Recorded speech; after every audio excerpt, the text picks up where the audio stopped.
Hi, Ipsitaa. Hi, Matt. A Great to very see good you morning. again. Really Likewise. excited for our fireside chat for Brand Innovators today. How are you? I know you're overseas right now. Yes, I'm doing well. I'm visiting family in India at the moment, so trying to work local hours from here, but definitely excited to be back home just for a break. No, that's awesome. I'm so happy for you. We just got like maybe about 12 inches of snow in New York. I Uh, heard. yeah. I hope you're staying warm. Yeah. No, it gets, kind of like a sloppy mess here, but our friends up in Right. Boston got like 22 inches of snow. It's pretty crazy. Wow. I'm glad I And escaped it, yeah. but I'm soon coming back to it.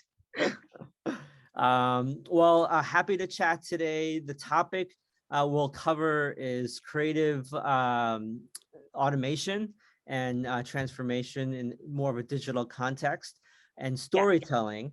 But before we jump in, I want to also be cognizant of the audience, the great audience that Brand Innovators has brought us today. I'll do a quick introduction and then I'll pass the mic over to you. So everyone, my name is Matthew O. I'm with Celtra. I've been here for roughly just under 2 years, have a background in programmatic coming over from Adobe, working with global brands on both programmatic and now creative automation. With that, I'd love to have our guest, Ipsitaa, introduce herself. Thanks, Matt. Hi, this is Ipsitaa Panigrahi. I'm the Global Digital Analytics Manager at Mondelēz International. The way it works is I sit on our Global Center of Excellence team, and we work very closely with our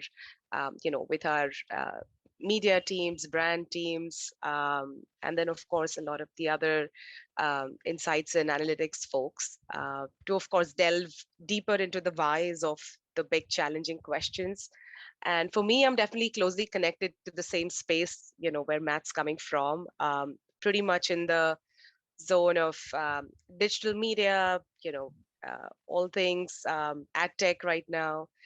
For me, it's been a very interesting career transition.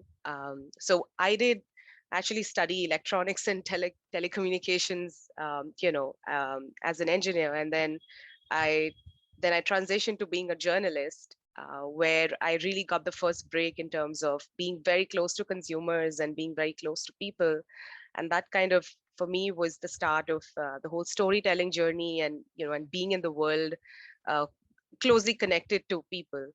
And thereafter, of course, I did come to New York for my master's, and then I ended up being in the advertising agency space in the city. Worked with Group M and Dentsu and across a bunch of global brands, and then moved over to Mondelēz when I found this role. So it's been an exciting journey, right from having a tech background and then moving into storytelling and then coming back into marketing. So it's definitely been a very enriching journey. Yeah, that's an awesome background. I would love to talk a little bit about the reporting aspect of it, just because I find like reporting is storytelling in its most rawest form. And it's so Yeah. interesting that you kind of use that experience to go into the agency world and craft your talent there. Um, how would you explain the difference for some of our audience that might be a reporter today and are thinking about going in-house or to even agency? What's the difference of storytelling in a reporter's mindset versus a brand mindset or agency mindset? So I think there are a lot of parallels as well as their own unique, I would say their own unique pros and cons. But in terms of the parallels or the similarities, the approach is very similar, where you are you're curious all the time, you always want to learn, and you're always looking for something new on a day-to-day basis. So even as a reporter or as a journalist, I think every day as you wake up, you're like genuinely just thinking about what's my next story going to be, or where's the lead going to come from. And then of course you reach out to people, you reach out to or even on your way to work, you'll probably find some inspiration from somewhere. And then, of course, there is a lot of digging, trying to go deeper into some things that might interest you. It's also connecting very closely with your sources, with a lot of people on the field. So it's in that sense, there is that constant connection with people. You really have to work your ways around in terms of how best to extract a story out of them. So there is a lot of course, just in terms of the way you ask your questions, or the way you kind of also try to see, or you try to see a pattern in the way things are being told to you. So I think you try, and that's exactly like when I came over to the advertising agency side. And I was also on the analytics space, in the analytics space more so. So the difference was pretty much, I would say, maybe between like hardcore numbers versus just words, or a lot of the other facts and other statements. But eventually there was always that that goal of finding a common thread that really binds that entire sort of that entire piece of data that you have, Mhm. and then trying to look for patterns. So it's got I think a lot of parallels. And for anybody who's thinking of that sort of a career transition, they would definitely benefit a lot from having a background in you know in journalism, or in any kind of storytelling format. Because I think right now, I feel even journalism is like spread across in so many different ways across digital. So it's definitely a very exciting time. And for those who are considering it, please do. And you'll definitely enjoy kind of all the sort of the benefits of being a reporter and being in the investigative space.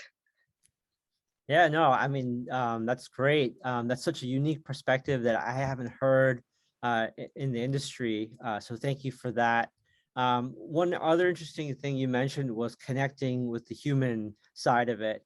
I want to kind of springboard onto the topic of favorite brand executions that you've seen within Mondelēz.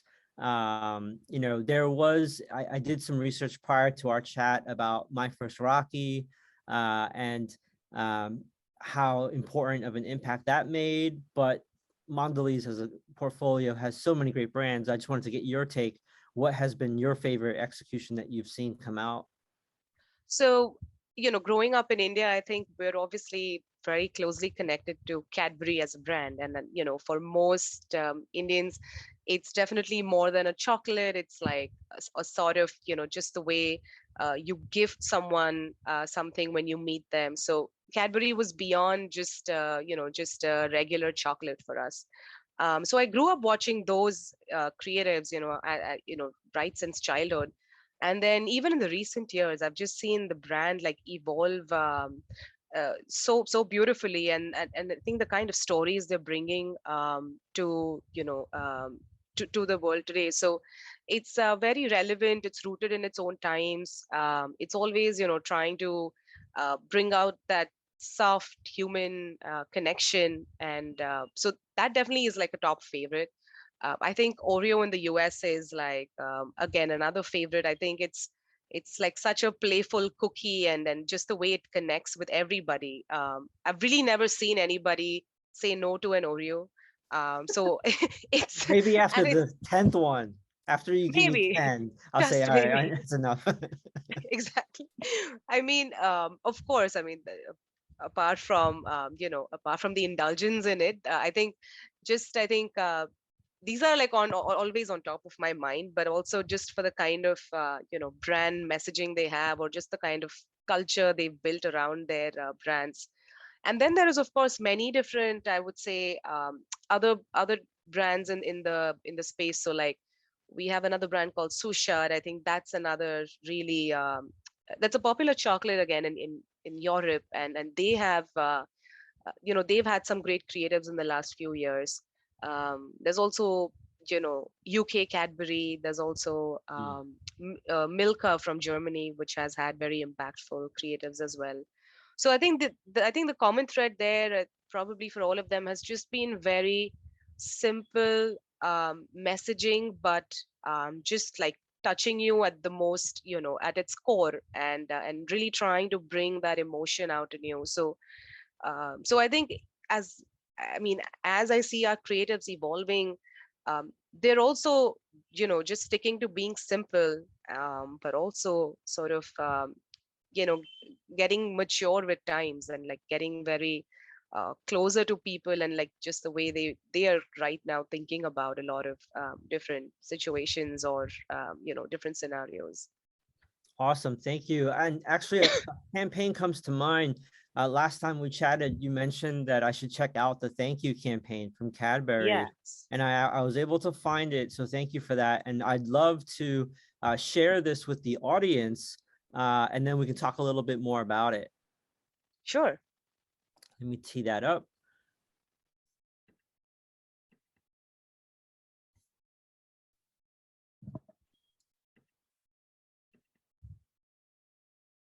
All right, here we go.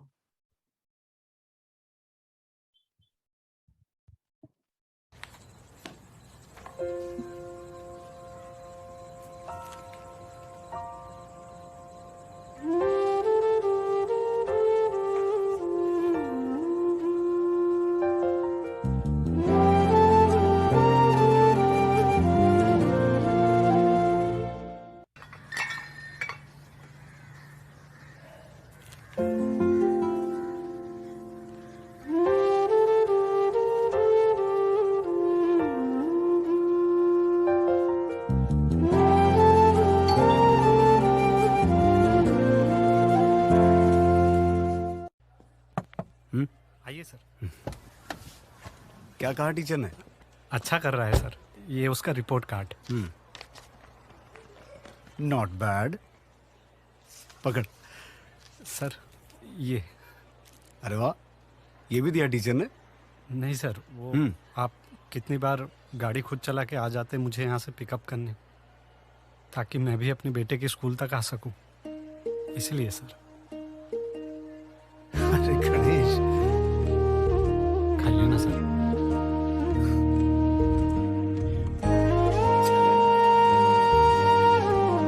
Cadbury dairy milk, कुछ अच्छा हो जाए, कुछ मीठा हो जाए।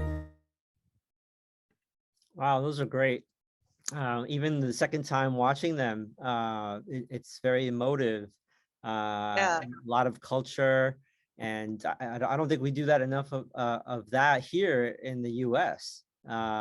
Just to say thank you to everyday folks that help us. So that's really powerful messaging.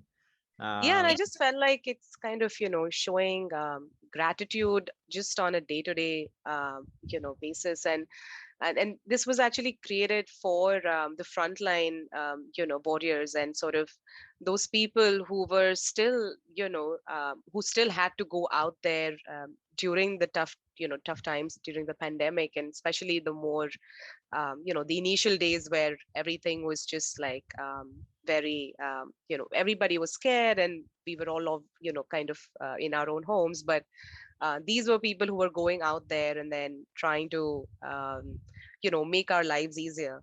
And I think just saying a thank you like just brings a smile to everybody's face, like, instantly. And I think that's like just showing that gratitude at its, at its like just the just like at its most simple, organic level, kind of really connects well. And as you said and very well pointed out, I think the local culture, because this was where, like in India, I think, there are a lot of different, there's a lot of different help that's coming from many people.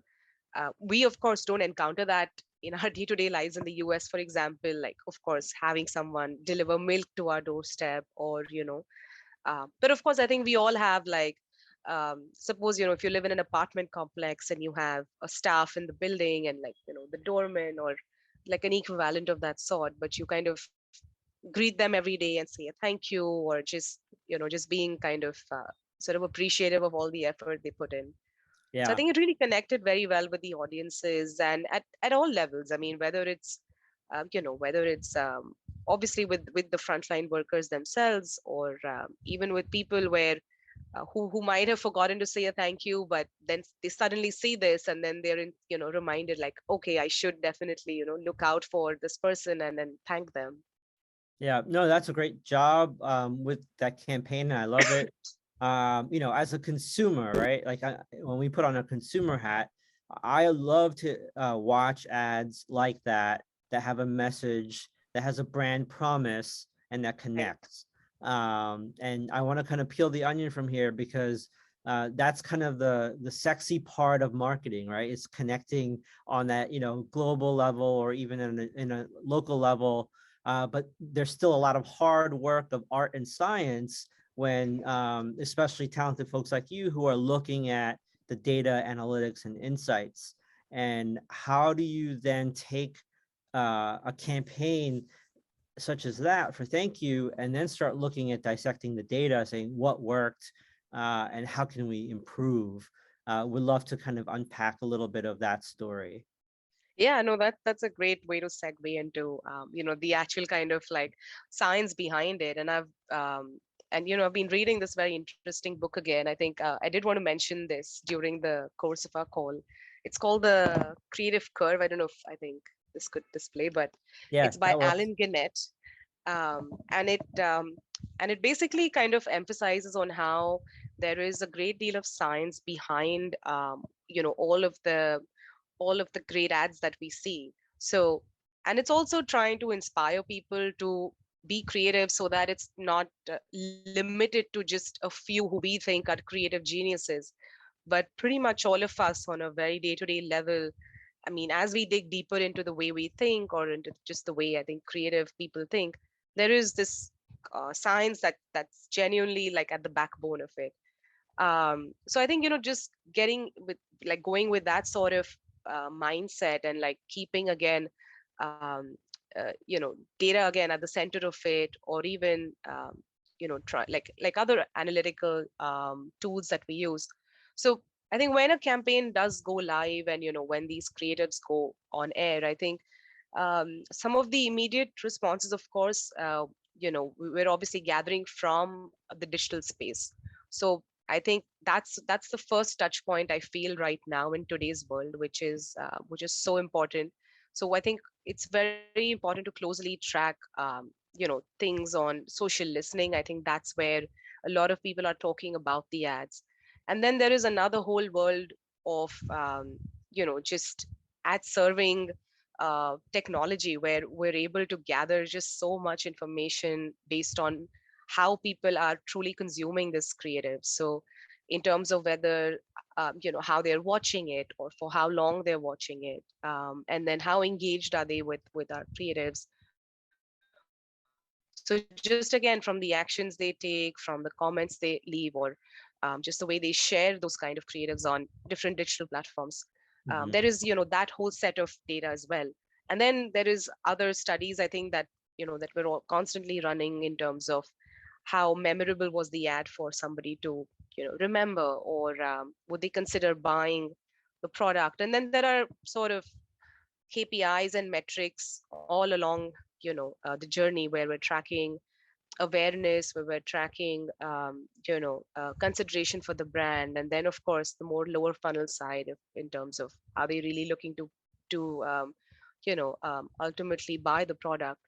But I think for our creatives, for Mondelēz, I think our focus has been pretty much more on the upper funnel side, where it's definitely creating a lot of equity, building a lot of that brand culture, looking at that messaging.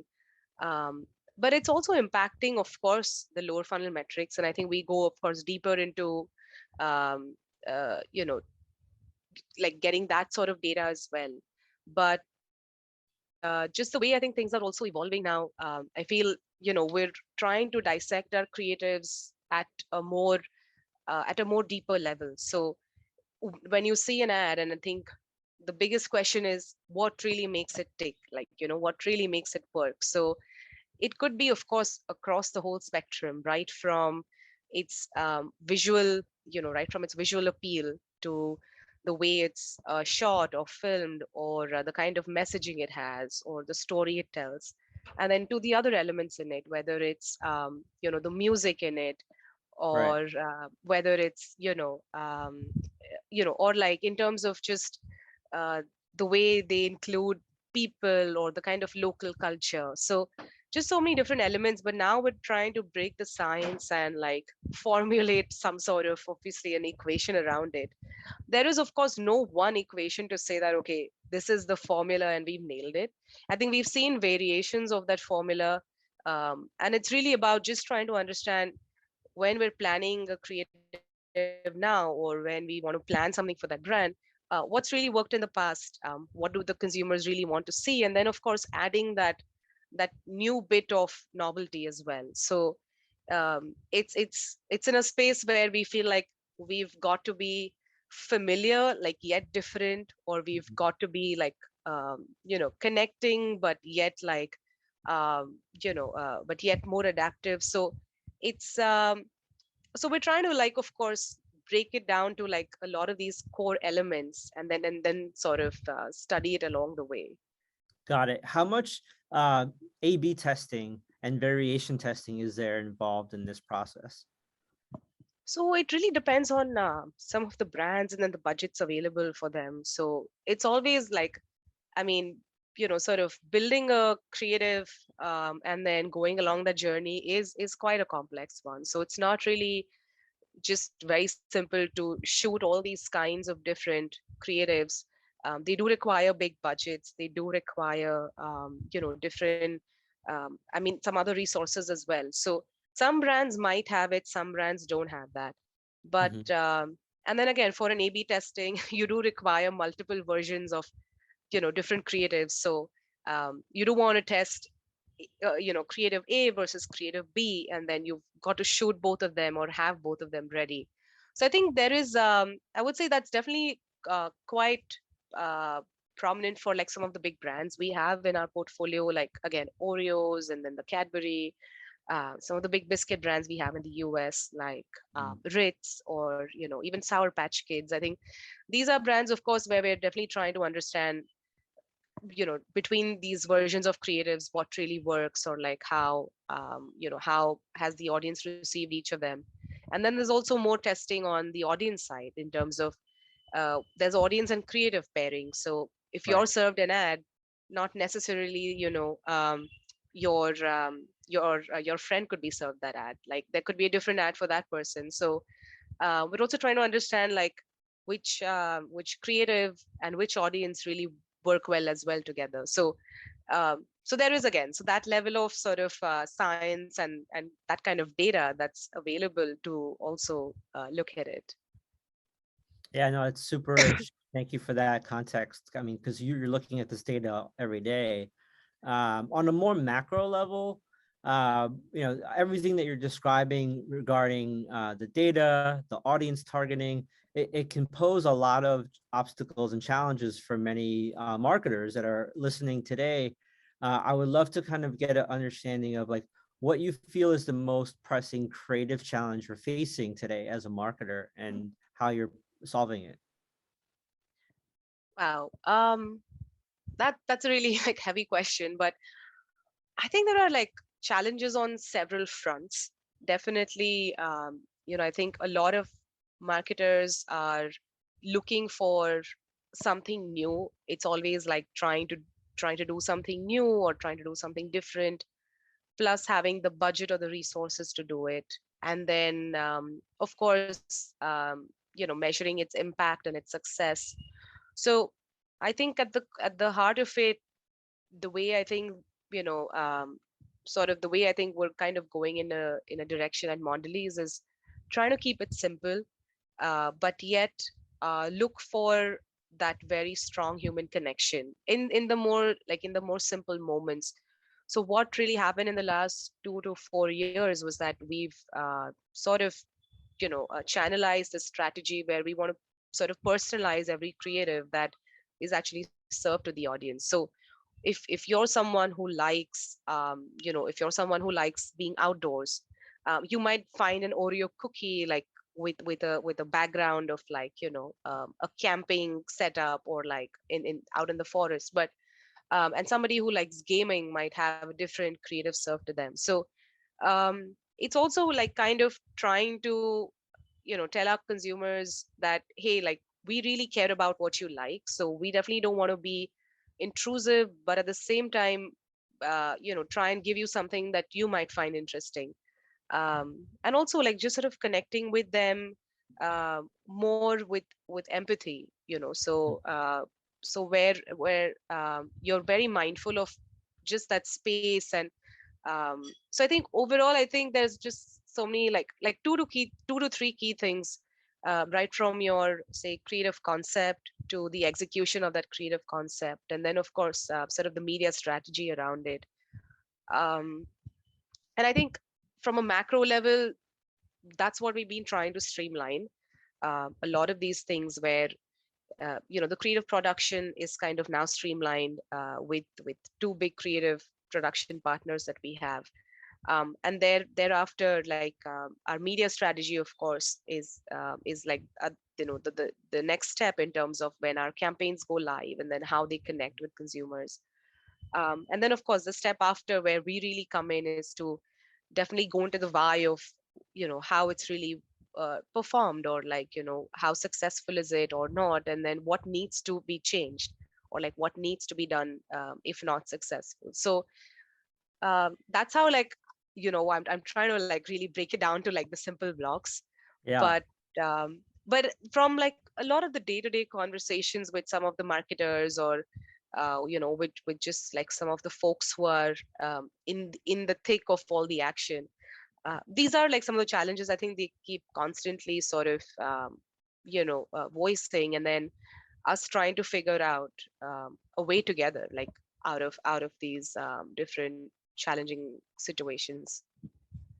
Great. That's great. How often do you interact with the brand team for, let's say, Cadbury or other brands within Mondelēz to talk about connecting the dots from the macro concept of the campaign to how it's performing? And so I think again, for us being on global, we Yeah. definitely interact with so we act as like sort of the team for center of excellence, where we're trying to establish the best practices and then trying to work with our local markets and trying to sort of implement those best practices. In terms of how often do we come in, I think from an insights and analytics perspective, even on our local side, I think the teams are fairly involved from an early stage, of course. And I think as and when the creative concept is finalized and the production is kind of into progress, I think the next step is definitely trying to sort of pre-plan the journey for measuring success ahead. So and then there is, of course, we're using, I would say, a variety of tools to kind of go into getting all this data and trying to work with them in terms of at every stage of the campaign how best you can measure and then course correct if needed. And then there is also, like, I would say, pre-testing of creatives to like understanding performance during the flight of a campaign, and then post a campaign, like break it down and trying to delve into the success of it. So and then I think that sort of loop repeats in terms of, okay, what worked for this campaign, and then if you want to repeat the other one, you sort of take the learnings from this and then apply it to the next one. So the teams are fairly involved from an early stage, and I think as brand teams would constantly want to understand, what is the audience reaction. I think that's like maybe one of the biggest, say, questions, like what is the audience saying about this, or how are they feeling, or what are they talking about. And of course, I think that's where we really have to like join hands and just dive into a whole lot of different tools and data sets, and No, then that's make it simpler for super. them. Yeah. And it seems like there's a lot of coordination across regions as well. So that's super key, it sounds like. Yeah, and I think it's of course, where we're trying to obviously not work in silos, but like the insights and the analytics teams working very closely with the media teams, and also working very closely with our vendors and partners like our media agencies, and then of course our digital partners. So there is a lot of, I would say, like cross collaborative work that goes into it. And I think everybody, of course, has, as long as like we spell out the common goal and the objective that this is what we're trying to measure or this is what we're trying to do, we see a fair amount of success. So I think even from a measurement standpoint, just like setting up a right level of hypothesis or trying to set the goal or the objective. So that is something where I find is, which is pretty key to really getting to, understand the success post a campaign. So, but yeah, like that's sort of, I would say, like in a nutshell, in terms of how, at least from a basic operational standpoint, we're all coming.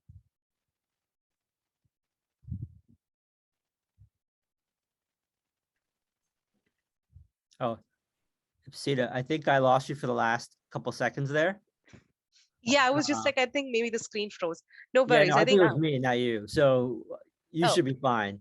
I mean, I was just trying to say in a nutshell that that's sort of like the overarching process. But of course, I think we're all trying to sort of chase that common objective or that goal. And I think as long as we do that, it's easier to be on the same page with everyone involved. Yeah, as long as the videos don't freeze. So yes, that too. Yeah. Thank you for that. I know we're running closer to time. I have a few more questions though I'd love to cover with you. You were talking a little bit about tools and resources. I would love to get your insight and opinion on the role of AI in creative and automation, just from your point of perspective from Mondelēz, as well as your role. I think we definitely see it as the future. I think, in terms of everything that's happening around us as well. And now with like the metaverse buzz and, just AI sort of taking over in different formats in our life.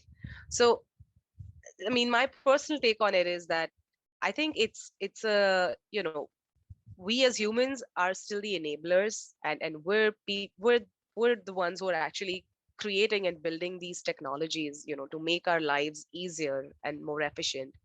But I don't think we should let go of that human connection in terms of even understanding, like, what our consumers are connecting with or how they're connecting with.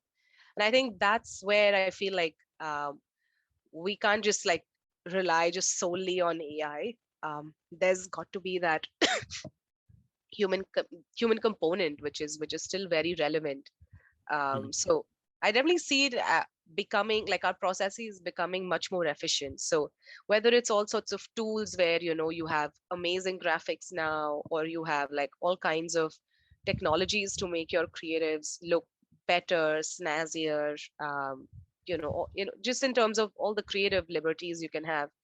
But I think the main crux of storytelling, or like even piecing all that together, is just still going to be a human effort. So I don't really see sort of like AI completely taking over what we're doing, but it definitely making our lives easier and giving us many more benefits than I think what we could have imagined.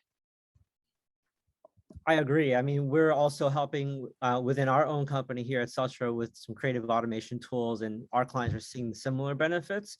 But I totally agree with you that AI needs to have a human component, and that we need to kind of guide it. But with that said, one last question, and I'll let you go. I know it's very late over there. This is more of a rebel question. What is like a contrarian opinion that you have that is anti what everyone else holds true? If you can kind of walk through some of your thoughts there. The thing is, again, like I think it's in the advertising space or in the marketing space that we're in, but and I think I do meet a lot of like-minded individuals as well. So again, sort of coming back to the book that I'd mentioned, I feel like creativity is just like not limited to geniuses, or it just doesn't happen in a moment of like epiphany, or like, sort of the Mad Men era of creativity, where it's like, oh, you've got to spend like these long hours, and like in the moment of some whatever, some magical hour, you have this creative thought that's going to break the internet. But I feel like if you really kind of go deeper into understanding the elements of what really builds creativity in any format, like whether it's in our space building creatives or whether it's in music or art. I definitely see like a lot of science behind it.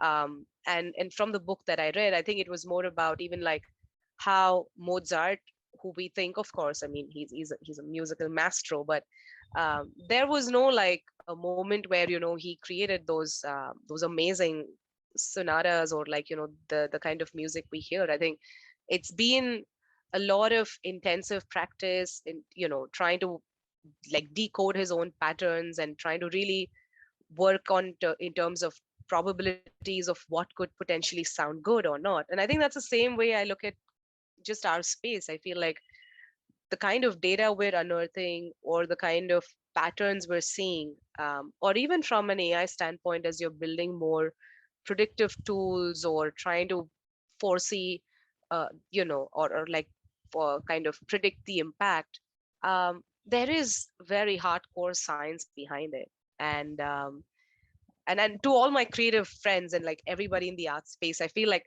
it's really something that binds us together, like when you really try to see those patterns. So I feel creativity is not limited to just a creative agency or like one particular individual or like some creative genius. And I think it's something that everybody has, but we really just have to like study the patterns behind it. So yeah, but I mean, I don't know if it's like on a like how anti industry or anything I would be, but that's just sort of the way I kind of feel very strongly about the whole space. That's great. Thank you so much. I think we are at the end of the allocated time, but it was such a pleasure to see you again and have this Likewise. chat, Ipsitaa. And safe travels as well Thank you. in India. And hopefully I'll see you when you get back to New York. Yes, I will. And stay warm with all Thank you. with all the cold out there. I will try. Take care. All All right. right. Bye. Bye.